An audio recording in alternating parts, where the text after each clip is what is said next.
சந்தர்ப்பவாத நட்பு நட்பு சில உண்டு. தேவையான சமயத்தில் தான் நமது நண்பர்களை அழைத்து பேசுவோம். தேவையில்லாத சமயங்களில் அப்படியே நம்ம நண்பர்களை மறந்து விடுவோம். அதாவது அத்தி பூக்காது போல் திடீரென்று நம்ம நண்பர்களை தொலைபேசியில் அழைத்து பேசுவோம். எப்படி என்கிறாய் என்று நலம் விசாரிப்போம். அத்துடன் நிற்காமல் குடும்ப உறுப்பினர்கள் நண்பர்கள் பற்றி எல்லாம் விசாரிப்போம். கடைசியாக ஒரு முக்கிய விஷயம் என்ற பேசத் தொடங்குவோம். ஆனால் உண்மையிலே நாம் போன் பண்ணியது அந்த முக்கியமான விஷயத்திற்காகத்தான். மற்றபடி அதற்கு முன்னால் நாம் நலம் விசாரித்து எல்லாம் ஒரு வேலை நேராக விஷயத்திற்கு வந்தால் தவறாக நினைத்து அதாவது தெளிவாக சொல்ல வேண்டும் என்றால் தேவை ஒரு சமயத்தில் மட்டும் தேவன் அவரிடத்தில் பேசுகிற சந்தர்ப்பவாத தன்மை தான் இது. இதனை சுயநலம் என்று சொல்லலாம்.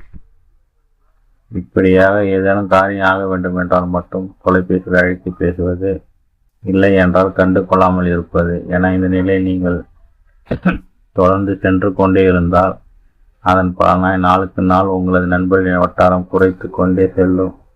ஒரு நாள் நீங்கள் தனித்து விடுபடுவீர்கள். ஒரு கட்டத்தில் ஏதேனும் ஒரு விஷயத்தை நாளை சாதாரணமாக உண்மையிலே நீங்கள் வாழ்க்கை சொல்ல போனால் செய்தால் கூட அதனை உங்கள் நண்பர்கள் தவிர்த்து தான் பார்ப்பார்கள். இன்னும் தெளிவாக சொல்ல வேண்டுமெனில் உங்களது கைபேசியில் உங்களது எண் பிரதிபலிக்க தொடங்கும் மாத்திரத்தில் உங்களை பற்றி அவர்கள் சிந்தனை இப்படியாகத்தான் இருக்கும்.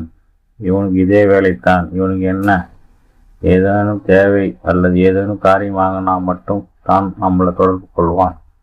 இல்லை என்றால் கண்டு கொள்ளவே மாட்டான். இவனை முதல்ல கட் பண்ணிவிடணும் என்பது தான் அது.